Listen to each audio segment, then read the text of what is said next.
ನಾನು ಮುಂದೆ ಸ್ವತಃ ಇದ್ರ ಬಗ್ಗೆ ಮಾತನಾಡೋದಕ್ಕೆ ಹಿರಿಯ ನಿರ್ದೇಶಕರಾದಂಥ ಓಂ ಪ್ರಕಾಶ್ ರಾವ್ ಸರ್ ಅವರೇ ದೂರವಾಣಿ ಸಂಪರ್ಕದಲ್ಲಿ ಜಾಯ್ನ್ ಆಗಿದ್ದಾರೆ. ಸರ್ ನಮಸ್ತೆ, ಹೇಗಿದ್ದೀರಿ? ನಮಸ್ಕಾರ ಸರ್. ಗುಡ್ ಸರ್, ಚೆನ್ನಾಗಿದ್ದೀನಿ ಸರ್. ಒಂದು ವಿಚಾರ ಕೇಳ್ಪಟ್ವಿ, ನಿಜನಾ ಸುಳ್ಳ ಸರ್? ಏನು ಸರ್ ಕತೆ ಅದರದ್ದು? ಏನೋ ಫೀನಿಕ್ಸ್ ಸಿನಿಮಾ ಹಣ ಪಡೆದಿದ್ರಂತೆ, ಈಗ ವಾಪಸ್ ಕೇಳಿದ್ರೆ ಬೆದರಿಕೆ ಹಾಕ್ತಾ ಇದ್ರಂತೆ. ಹಾಂ ಸರ್, ಹಣ ಪಡೆದಿರೋದು ನಿಜ ಸರ್. ಅದು ಫೈನಾನ್ಸ್ ಸಿನಿಮಾಗೋಸ್ಕರ ತಗೊಂಡಿರೋದು. ಹಾಕುವಷ್ಟು ದೊಡ್ಡವರಲ್ಲ ಸರ್ ನಾವು. ಬೆದರಿಕೆ ನೆಸೆಸಿಟಿ ಇಲ್ಲದೆ ಇರೋ ವರ್ಡ್ ನಮ್ಮಲ್ಲಿ. ನಾವು ಯಾವತ್ತೋ ಯಾರಿಗೂ ಬೆದರಿಕೆ ಹಾಕಲ್ಲ ಸರ್. ಆ ಥರ ಮೂರು ಬಿಟ್ಟು ನಿಂತ್ಕೋಬೇಕಷ್ಟೇ ಬೆದರಿಕೆ ಹಾಕ್ಬೇಕು ಅಂತಂದ್ರೆ. ನಾವು ಆ ಥರ ಅಲ್ಲ ಸರ್. ಕಾನೂನು ಪ್ರಕಾರ ಅವ್ರು ಏನ್ ಮಾಡ್ತಾರೋ ಮಾಡ್ಲಿ ಸರ್, ಏನೂ ತೊಂದರೆ ಏನಿಲ್ಲ. ಅವರು ಯಾರ್ಯಾರು ಎಲ್ಲೆಲ್ಲಿ ಹೋಗ್ತಾ ಇದಾರೆ ಎಲ್ಲಾನು ಗೊತ್ತು, ಏನ್ ಪರವಾಗಿಲ್ಲ ಮಾಡ್ಲಿ ಸರ್. ನಮಗೂ ಗೊತ್ತಲ್ವಾ, ಈಗ ನಾವು ಮಾತಾಡೋದು ಅಷ್ಟು ಹಾರ್ಷಾಗಿ ಮಾತಾಡೋದು ಅವೆಲ್ಲ ಅಸಂಬದ್ಧವಾದ ಮಾತುಗಳು, ಅವೆಲ್ಲ ತಪ್ಪಾಗುತ್ತೆ. ನಾವು ಕುತ್ಕೊಂಡು ಮಾತಾಡಿದ್ರೆ ಪರಿಹಾರ ಆಗುತ್ತೆ 100%. ಅವ್ರು ಸಿನಿಮಾ ಕೊಡ್ಬೋದು, ನನಗೇನು ಪರ್ಸನಲ್ ಕೊಟ್ಟಿಲ್ಲ ಯಾವರು. ನಾನು ಬಡ್ಡಿ ಕಟ್ಟಿದ್ದೀನಿ, ನನ್ನ ಕೈಲಿ ಆಗಿತ್ತು ಮಟ್ಟಿಗೆ ಖಂಡಿತವಾಗ್ಲು. ಅದಕ್ಕೆ ಅವ್ರು ಏನ್ ಬೇಕಾದ್ರೆ ಮಾಡ್ಲಿ ಸರ್, ಏನ್ ತೊಂದರೆ ಏನಿಲ್ಲಪ್ಪ. ಅದ್ರ ಬಗ್ಗೆ ನಮ್ದೇ. ನೀವು ಹೇಳಿ ಸರ್, ನೀವೇನ್ ಮಾತಾಡ್ಬೇಕು ಅಂತಿದ್ದೀರಾ ಸರ್? ಅಂದ್ರೆ ಯಾವ ಟೈಮಲ್ಲಿ ಇದು ಇಸ್ಕೊಂಡಿದ್ರಿ, ಏನ್ ಕತೆ? ಒಂದು ಸ್ವಲ್ಪ ಡೀಟೇಲ್ ಆಗಿ ಹೇಳ್ಬೋದಾ ಸರ್? ಸಿನಿಮಾ ಮಾಡೋದಕ್ಕೆ ಸರ್, ಸಿನಿಮಾ ಮಾಡೋದಕ್ಕೆ ನಾನು ನಮ್ಮ ಮಿಸ್ಸಸ್ ಕಡೆನು ಅವರು ಕೆಲವು ಹೆಣ್ಮಕ್ಳ ಹತ್ರ ದುಡ್ಡು ಕೊಡಿಸಿದ್ದಾರೆ. ನಾನು ಆಮೇಲೆ ಇವತ್ತು ದುಡ್ಡು ಇಟ್ಕೊಂಡು ಸಿನಿಮಾ ಮಾಡುವಷ್ಟು ದೊಡ್ಡ ಪ್ರೊಡ್ಯೂಸರು ಅಲ್ಲ ನಾನು. ನಮ್ಗೆ ಕೆಪಾಸಿಟಿ ಇರೋದು ಒಂದು ಕನ್ನಡಕ್ಕೆ ಒಂದು ಒಳ್ಳೆ ಸಿನಿಮಾ ಮಾಡ್ಬೇಕು ಅಂತೇಳಿ ನಮ್ ಕೈಲಿ ಹಾಕಿದೀವಿ. ಅದ್ ಮೀರಿ ಬೇಕು ಅಂತ ಅನ್ನಿಸ್ದಾಗ ಎಲ್ಲರ ಹತ್ರ ದುಡ್ಡು ಇಸ್ಕೊಂಡಿಲ್ಲ ಅಂತಲ್ಲ, ನಾವೆಲ್ಲ ದುಡ್ಡು ಇಸ್ಕೊಂಡಿಲ್ಲ ಅಂತ ನಾವ್ ಯಾರಿಗೂ ಹೇಳಿಲ್ಲ. ನಮ್ದೇ ಸಿನಿಮಾ ಮುಗಿದ್ಮೇಲೆ ಕೊಡ್ತೀವಿ. ಬೆದರಿಕೆ ಹಾಕುವಂತದೆಲ್ಲ ಏನಿದೆ ಸರ್? ಏನಕ್ಕೆ ಹಾಕ್ಬೇಕು ಬೆದರಿಕೆ? ಕಾಸು ಇಸ್ಕೊಂಡು ಯಾರು ಬೆದರಿಕೆ ಹಾಕ್ತಾರ? ನಾವತ್ತ ಕೆಳಮಟ್ಟದ ಜನ ಅಲ್ಲ ಸರ್ ನಾವು. ಹಾ ಸರ್, ಹೇಳಿ. ಅಂದ್ರೆ ಈಗ ಸಿನಿಮಾಗೆ ಸಹಾಯ ಮಾಡಿ ಅಂತ ಹಣ ಇಸ್ಕೊಂಡಿದ್ದೀವಿ ಸರ್ ಹಾಗಾದ್ರೆ? ಹೌದು ಸರ್, ಹೌದು.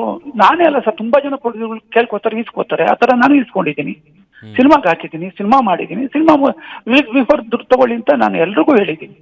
ನಮಗ್ ಕಾಸು ಕೊಟ್ಟಿರೋ ಯಾರಿಗೆ ಆದ್ರೂ ಫಸ್ಟ್ ಅವ್ರಿಗೆ ಹೋಗ್ಬೇಕು ದುಡ್ಡು. ನಮ್ಗೆ ಆತರ ಐಷಾರಾಮಿ ಜೀವನ ತಗೊಂಡು ಇದು ಮಾಡುವಂತ ನೆಸೆಸಿಟಿ ನಮ್ಗಿಲ್ಲ. ಮಾಡ್ಲಿ ಸರ್, ಏನ್ ತೊಂದರೆ ಏನಿಲ್ಲ ಅಷ್ಟೇ. ಅಲ್ಲ, ನೀವು ಎಷ್ಟು ಸಿಂಪಲ್ ಇದ್ದೀರಿ, ನಿಮ್ಮ ವ್ಯಕ್ತಿತ್ವ ಇಡೀ ಕರ್ನಾಟಕಕ್ಕೆ ಗೊತ್ತು ಬಿಡಿ. ಹಾ ಸರ್.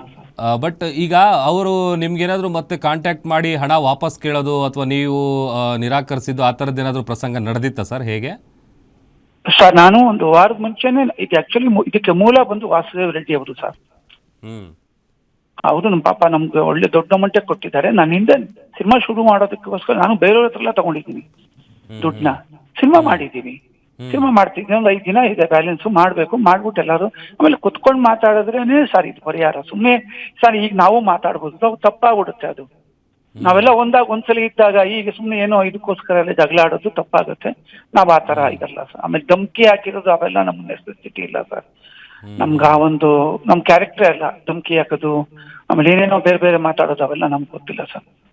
ನಮ್ಗೆ ಗೊತ್ತು ನಾವೇನು ಯಾವ ತರ ಹ್ಯಾಂಡಲ್ ಮಾಡ್ಬೇಕು ಅಂತ ನಾವು ಮಾಡ್ತೀವಿ ಸರ್, ಖಂಡಿತವಾಗ್ಲೂ ಮಾಡ್ತೀವಿ. ನಂಗೆ ಗೊತ್ತು, ನಾವು ಬುದ್ಧಿ ಇಲ್ದಿರೋರೆ ಅಲ್ವಾ, ನಮಗೂ ಸ್ವಲ್ಪ ಬುದ್ಧಿ ಇದೆ, ಏನ್ ಮಾಡ್ಬೇಕು ಮಾಡ್ತೀವಿ ಸರ್, ಖಂಡಿತ ಸರ್. ಈಗ ಕಂಪ್ಲೇಂಟ್ ಲೆವೆಲ್ವರೆಗೂ ಹೋಗಿದೆಯಲ್ಲ ಸರ್, ಅದಕ್ಕೆ ಅವ್ರು ಏನು ಹೇಳ್ತಿದ್ದಾರೆ, ಮಾತುಕತೆಗೆ ರೆಡಿ ಇಲ್ವಾ ಹೇಗೆ ಅಂತ? ಈಗ ಆಲ್ರೆಡಿ ಕಂಪ್ಲೇಂಟ್ ಬೇರೆ ಕೊಟ್ಟಿದಾರಂತೆ. ಮಾತುಕತೆಗೆ ಅಂತಲ್ಲ ಸರ್, ನೀವು ಮಾತುಕತೆ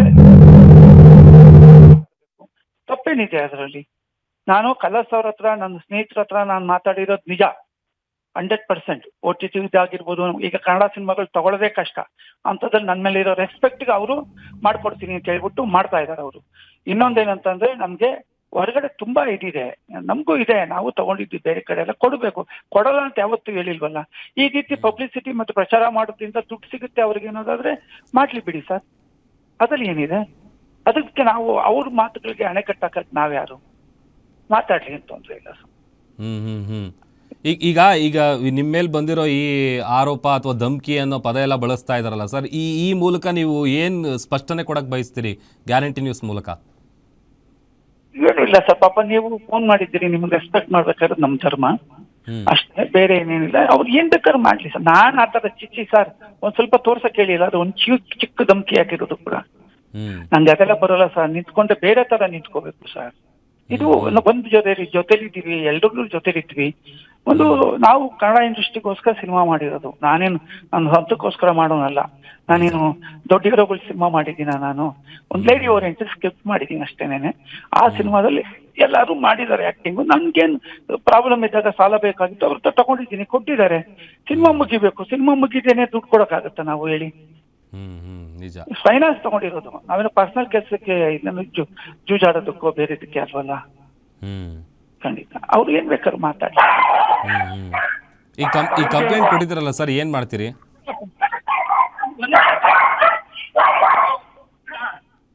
ಸರ್ ಸಾರಿ ಹೇಳಿ. ಹಾಂ ಸರ್, ಈಗ ಕಂಪ್ಲೇಂಟ್ ಕೊಟ್ಟಿದ್ದಾರೆ, ಏನು ಮಾಡ್ತೀರಿ ನೀವು ನೆಕ್ಸ್ಟ್ ಅಂತ? ಮಾಡ್ತೀನಿ ಸರ್. ಅದು ನಾನು ಹೆಂಗೆ ಹೇಳಿ ಸರ್, ನಾನು ಅನ್ಕೊಂಡಿದ್ದೀನಿ ಸರ್, ಏನೋ ಒಂದು ಮಾಡ್ತೀನಿ ಸರ್ ಖಂಡಿತವಾಗಿ. ಅದು ಮಾಡಿದಾಗ ನಾನು ಖಂಡಿತ ನಿಮಗೂ ತಿಳಿಸ್ತೀನಿ ಏನು ಅಂತ. ಹೀರೋ ಭಾಸ್ಕರ್ ಅವ್ರಿಗೆ ನಾವು ಹೀರೋ ಅಂತ ಹೇಳ್ಬೇಕಂತೆ ಹೊರಗಡೆ. ಅವ್ರಿಗೆ ಹೀರೋ ಹೇಳಿಲ್ಲ ಅಂತಂದ್ರೆ ಕೋಪ ಅವ್ರಿಗೆ. ನಾನು ಅವ್ರನ್ನ ಹೀರೋ ಆಗಿ ಹಿಂದೆ ಪ್ರಮೋಟ್ ಮಾಡಿ ಹೇಳಿ, ನಾನು ಮಾಡಿರೋ ಲೇಡಿ ಓರಿಯೆಂಟೆಡ್ ಸ್ಕ್ರಿಪ್ಟ್. ನಮ್ಗೆ ಯಾರ ಮೇಲೆ ಕೋಪ ಇಲ್ಲ ಸರ್, ನಾವು ಇದಂತಲ್ಲ. ಅವರು ಮಾತಾಡ್ಲಿ ಪಾಪ, ಅವ್ರಿಗೂ ಇದಿದೆ. ನಾವ್ಯಾರು ಅದಕ್ಕೆ ಇದು ಮಾಡಕ್ಕೆ? ಅವ್ರು ಏನ್ ಬೇಕಾದ್ರೂ ಮಾಡ್ಲಿ ಸರ್, ಏನ್ ತೊಂದ್ರೆ. ಯಾವ ರೀತಿ ಫೇಸ್ ಮಾಡ್ಬೇಕು ಅಂತ ನಮಗೂ ಗೊತ್ತು, ನಾವು ಮಾಡ್ತೀವಿ ಸರ್ ಅಷ್ಟೇ. ನೀವು ಫೋನ್ ಮಾಡಿದ್ದೀರಿ, ತುಂಬಾ ಥ್ಯಾಂಕ್ಸ್ ಸರ್ ನಿಜವಾಗಿ ಎಲ್ಲ. Thank you sir. Om Prakash sir, Guarantee News ಜೊತೆ ಮಾತನಾಡಿದ್ದಕ್ಕೆ. ಸೊ ಇದು ಸ್ವತಃ ಹಿರಿಯ ನಿರ್ದೇಶಕರಾದಂಥ ಓಂ ಪ್ರಕಾಶ್ ಅವರು ಹೇಳ್ತಾ ಇರುವಂಥ ವಿಚಾರ.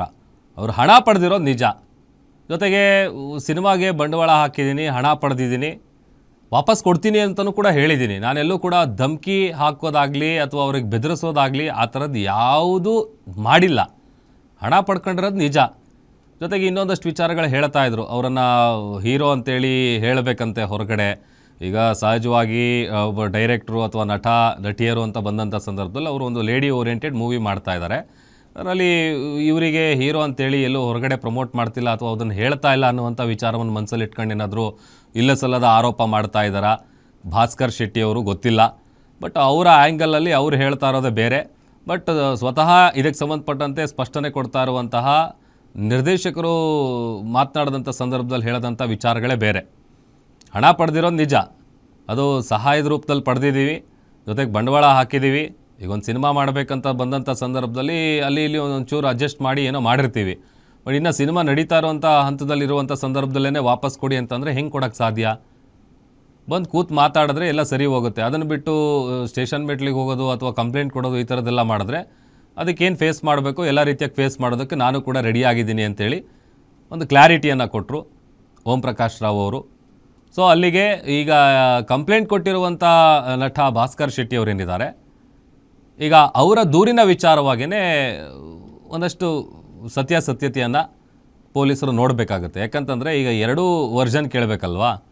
ಈಗ ಹಣ ಪಡ್ಕೊಂಡಿರೋರು ಸ್ವತಃ ಅವರು ಕ್ಲಾರಿಟಿ ಕೊಟ್ಟರು, ಬಟ್ ಎಕ್ಸಾಕ್ಟ್ಲಿ ಅಲ್ಲಿ ಯಾವ ವಿಚಾರಕ್ಕೆ ಏನಾಗಿದೆ, ಏನು ಎತ್ತ ಅನ್ನುವಂಥದ್ದು ಕೂಡ ಬಹುಶಃ ಗೊತ್ತಾಗಬೇಕು. ಒಟ್ಟಿಗೆ ಕೆಲಸ ಮಾಡಿರ್ತಾರೆ, ಆ ಸಂದರ್ಭದಲ್ಲಿ ಹಣ ಪಡೆದಿದ್ದೀನಿ ನಿಜ ಅಂತೇಳಿ ಒಪ್ಕೊಂಡಿದ್ದಾರೆ, ಬಟ್ ಧಮಕಿ ಹಾಕಿಲ್ಲ ಅನ್ನುವಂಥದ್ದು ಓಂ ಪ್ರಕಾಶ್ ರಾವ್ ಅವರು ಹೇಳ್ತಾ ಇರೋದು.